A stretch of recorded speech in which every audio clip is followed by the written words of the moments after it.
እንደምን ሰነበታችሁ? በጌታችን በመድኃኒታችን በኢየሱስ ክርስቶስ ጸጋና ፍቅር ሰላም ለእናንተ ይሁን። ጌታ ኢየሱስ ክርስቶስ ጌታ ነው። እግዚአብሔር አባታችንና አምላካችን እንደገና በዚህ መንገድ እንድንገናኝ ይህን ጊዜ ስለሰጠን እግዚአብሔር ስም ብሩክ ይሁን። ኢየሱስ ክርስቶስ ጌታ ነው። ባለፈው ስለ ዓለማችን አንዳንድ ሁኔታ እያነሳው በዚህ ሰዓት በጣም አስከፊ የሆኑ ሁኔታዎች አሉ። በዓለማችን ላይ ታላላቅ ጦርነቶች እየተደረጉ ነው። በዚህ ጦርነት ብዙ ሰዎች እየሞቱ ነው።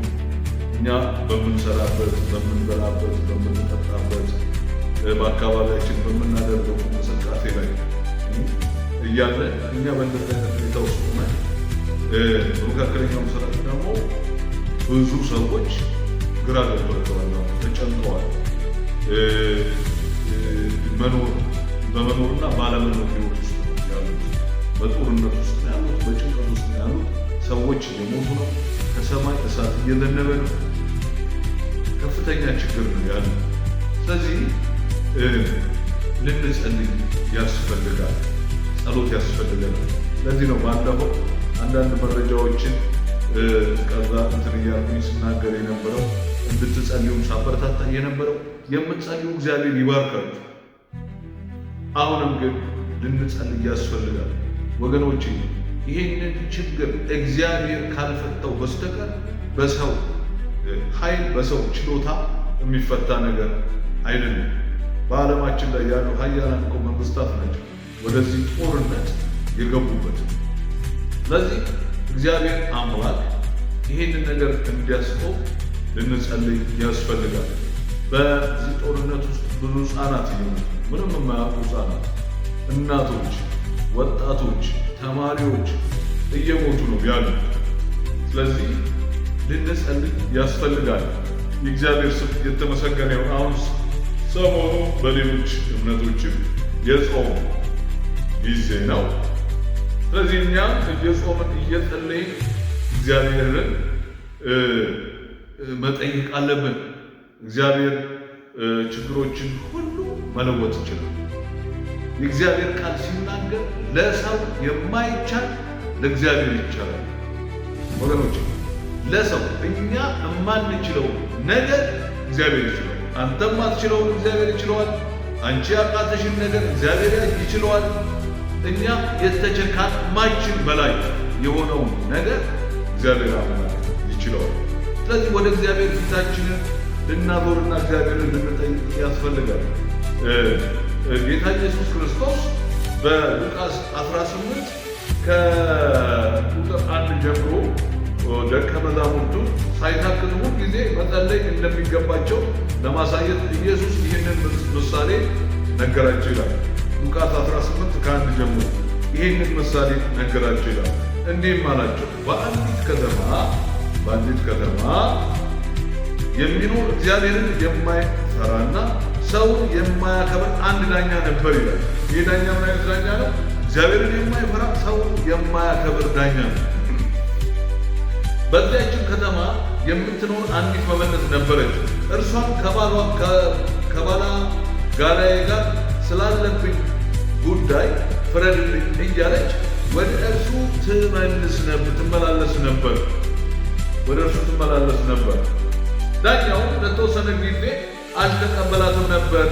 በኋላ ግን በልቡ እንዲህ አለ፣ ምንም እግዚአብሔርን ባልፈራ ሰውንም ባላከብር፣ ያውቃል ዳኛ፣ ምንም እግዚአብሔርን ባልፈራ ሰውንም ባላከብር ይህቺ መበለት ስትጨቀጭቀኝ እፈርድላታለሁ፣ አለዚያ ዘወትር እየተመላለሰች ታሰለቸኛለች። ሁልጊዜ እየጨቀጨቀች እኔ እግዚአብሔርን የማልፈራ ሰው ነኝ፣ ሰውንም የማልፈራ ሰው ነኝ። ግን እቺ ሴት ሁልጊዜ የመጣች ትጨቀጭቀኛለች፣ ታደክመኛለች፣ ትነዘንዘኛለች። ስለ ንዝንዟ ስል ምን አደርግላታለሁ አለ፣ እፈርድላታለሁ። አለዚያ ዘወትር እየተመላለሰች ታሰለቸኛለች። የእግዚአብሔር ስም የተመሰገነ ነው። ጌታም እንዲህ አለ፣ አመፀኛ ዳኛ ያለውን ስሙ። እግዚአብሔር ቀንና ሌሊት ወደ እርሱ ለሚጮሁት ምርጦቹ አይፈርድላቸውምን? ከመጠን በላይ ችላ ይላቸዋልን? እላቸዋለሁ ፈጥኖ ይፈርድላቸዋል። ኢየሱስ ክርስቶስ አያችሁ። ስለዚህች መበለት ሲናገር ስለዚህ ዳኛ ሲናገር የዳኛ እግዚአብሔርን አይፈራም፣ የሰውንም አይፈራም። እግዚአብሔርን ነገር እግዚአብሔርን ማስተባበል አይፈልግም። ለሰው ችግር የለበትም፣ አይፈልግም። ማንም ሰው ማያፈራ ነገር ግን እቺ መበለት እየመጣች ጊዜ ስለምትጨቀጭ ነው ስለምትነዘንዘው ፈረደ።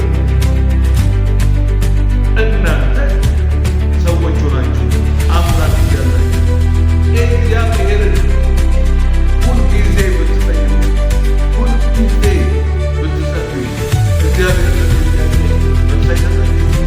አይፈርድላችሁ። እንደውም ምን ያደርግላችኋል? ፈጥኖ ይፈርድላችኋል። እግዚአብሔር ኢየሱስ ክርስቶስ ጌታ በሉቃስ 18 ላይ ያለው ምሳሌ ይህ እግዚአብሔር ወገኖች ፈጥኖ ይፈርዳል። ነገር ግን ሁልጊዜ ሳናቋርጥ በፊቱ እንድንጸልይ፣ በፊቱ እንድንተጋ፣ በፊቱ ጥያቄያችንን እያቀረብን እግዚአብሔርን እንድንለምን ያስፈልጋል። ቁጭ ብሎ የሚመጣ ነገር የለም። ጸሎት ያስፈልጋል። ለችግራችሁ መጸለይ፣ ለሕይወታችሁ መጸለይ፣ ለኑሮችን መጸለይ፣ ለሀገራችሁ መጸለይ፣ ለሀገራችን መጸለይ፣ ለዓለማችን መጸለይ፣ ለሕዝቦች ለሰው ልጆች ሁሉ መጸለይ አለብን። እግዚአብሔርን መጠየቅ አለብን። በእግዚአብሔር ፊት ሆነን ተንበርክከን እግዚአብሔርን መጠየቅ አለብን። ይህንን ስናደርግ እግዚአብሔር አምላክ ፈጥኖ ይመልስልን። የእግዚአብሔር ስም የተመሰገነ ወገኖቼ። ብዙ ሰው ከጸሎት ርቋል። በብልጣብልጥነት፣ በራሱ ጉልበት፣ በራሱ ችሎታ ነገሮችን የሚያገኝ ይመስሏል። ሉቃስ 15 ላይ እግዚአብሔር ቃል ሲናገር 5 ላይ ቁጥር 5 ምን አለ? አንዳች ካለኔ ምንም ልታደርጉ አትችሉም። ምንም ማድረግ አይቻልም።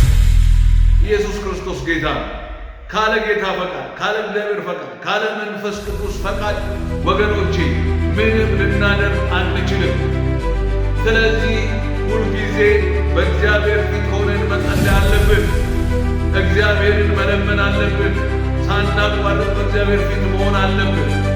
ኢየሱስ ክርስቶስ ጌታ እችን ዓለም ያሸነፉት፣ በዚች ዓለም ላይ በክብር የኖሩት እግዚአብሔር ታላላቅ ታምራት በሕይወታቸው ያደረገላቸው ሰዎች ሳያቋርጡ የጸለዩ ሰዎች ናቸው። ሳያቋርጡ በእግዚአብሔር ፊት የሆኑ ሰዎች ናቸው። የእግዚአብሔር ስም የተመሰገነ። ሳያቋርጡ በእግዚአብሔር ሁልጊዜ የሚጸልዩ፣ ሁልጊዜ እግዚአብሔርን የሚፈልጉ እግዚአብሔር ይባረክ። ኢየሱስ ክርስቶስ ጌታ የእግዚአብሔር ስም የተመሰገነ። ስለዚህ ሳናቋርጥ ሁልጊዜ እግዚአብሔርን መጠየቅ አለብን፣ መጨቅጨቅ አለብን። በቃ ጠይቁ አለ እኮ እግዚአብሔር። አንኳኳ አለ።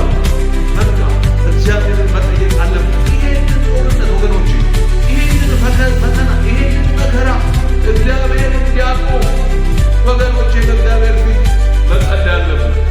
የእግዚአብሔር ስም የተመሰገነ። ኢየሱስ ክርስቶስ ጌታ ዳንኤል ምዕራፍ 6 ቁጥር 16 ላይ እግዚአብሔር ቃል ሲናገር ዳንኤል ሳያቋርጥ እግዚአብሔር እንደሚያመልክ፣ ሳያቋርጥ በእግዚአብሔር ፊት እንደሚጸልይ ይናገራል። በቀን 3 ጊዜ ምን ያደርግ ነበር? ይጸልይ ነበር ይላል የእግዚአብሔር ቃል። ታስታውሱ እንደሆነ ያንን ሁሉ ነገር ተደርጎ ካላግባብ ወንጅለውት፣ በሐሰት ወንጅለውት፣ በንጉሡ ፊት አስፈርደውበት በአንበሳ ጉድጓድ ሲጥሉት ንጉሡ አንድ ነገር አለ። ያንን ሕግ መሻር ስለማይችል ዳንኤል ነው ያለ፣ ሁልጊዜ የምታመልከው አምላክ እሱ ያድናል። ሁልጊዜ የምታመልከው፣ ሁልጊዜ በፊቱ የምትጸልይ እሱ ያድን ብሎ ወደ አንበሳ ጉድጓድ እንዲጣል አደረገው።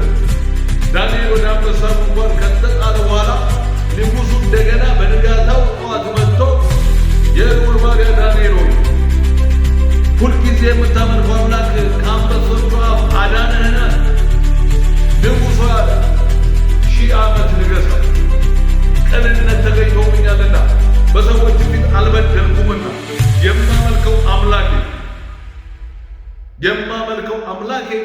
መልአኩን ልኮ የአንበሳውን አፍ ዘጋው። ኢየሱስ ክርስቶስ ጌታ።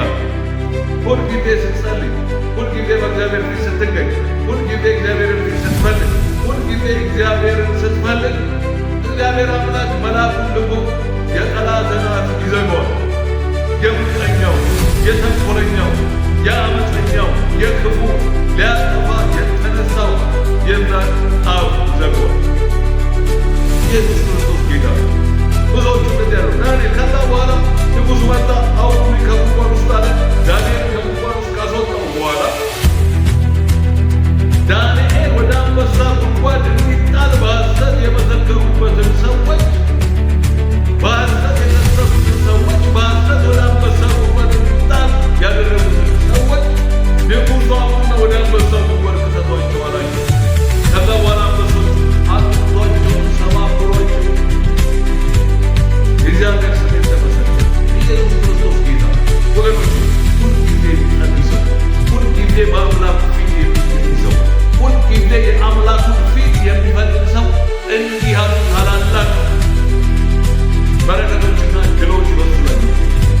ስለዚህ ወገኖች ሳናቋርጥ መጸለይ ያለብን በሀገራችን ላይ ላንዣበበ ችግር፣ በዓለማችን ላይ ላንዣበበ ችግር ሁልጊዜ እኛ ስንጸልይ ለዚህ መልስ ያለው መፍትሄ ያለው እግዚአብሔር ብቻ ነው።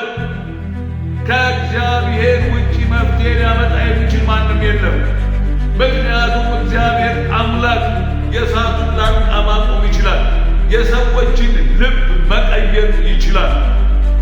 እግዚአብሔር ይችላል። በዓለም ላይ ያሉትን የኃያላን መሪዎችን ልብ እግዚአብሔር አምላክ መቀየር ይችላል። እግዚአብሔር ወገኖች፣ እግዚአብሔር ይችላል፣ መለወጥ ይችላል። ስለዚህ ሁልጊዜ ወደ እግዚአብሔር መጸለይ አለብን፣ መጠየቅ አለብን፣ እግዚአብሔርን መነዘዝ አለብን። ዛሬ መጸለይ አለብን፣ ነገ መጸለይ አለብን፣ ከነገ ወዲያ መጸለይ አለብን፣ ጠዋት መጸለይ አለብን፣ ማታ መጸለይ አለብን፣ ቀን መጸለይ አለብን። ኢየሱስ ክርስቶስ ጌታ ነው። ፋታ የማይሰጥ ፈተና፣ ፋታ የማይሰጥ ችግር ወደ እኛ እየመጣ ነው። ስለዚህ ይሄንን ፈተናና ችግር በጸሎት ልንቀለብሰው ያስፈልጋል። ኢየሱስ ክርስቶስ ጌታ ነው። ጌታ ይባረክ። ያዳነን የረዳን የጠራን ጌታ ስሙ ይባረክ። እንድንለምነው የጠራን፣ በፊቱ እንድንጸልይ የጠራን፣ ፊቱን እንድንፈልግ የጠራን፣ ለሰዎች መፍትሄ እንድንሆን የጠራን፣ ለዚች ምድር መፍትሄ እንድንሆን የጠራን፣ ለዚች ጨለማ ምድር ብርሃን እንድንሆን የጠራን ጌታ ስሙ ይባረክ። ስለዚህ በፊቱ ልንጸልይ ያስፈልጋል። በጸሎት ልንተጋ ያስፈልጋል። በእግዚአብሔር ፊት ልንገኝ ያስፈልጋል። ኢየሱስ ክርስቶስ ጌታ። ሃሌሉያ። ጌታዊ እናመሰግናለን፣ እናከብራለን። በእውነት ይህንን ጊዜ ስለሰጠን እናመሰግናለን። አሁንም አብዝተው የሚጸልዩትን የጸሎት ጉልበታቸውን አበርታ፣ መንፈሳቸውን አበርታ። እግዚአብሔር ያን ኃይል ይብታ። አሁንም በምድራችን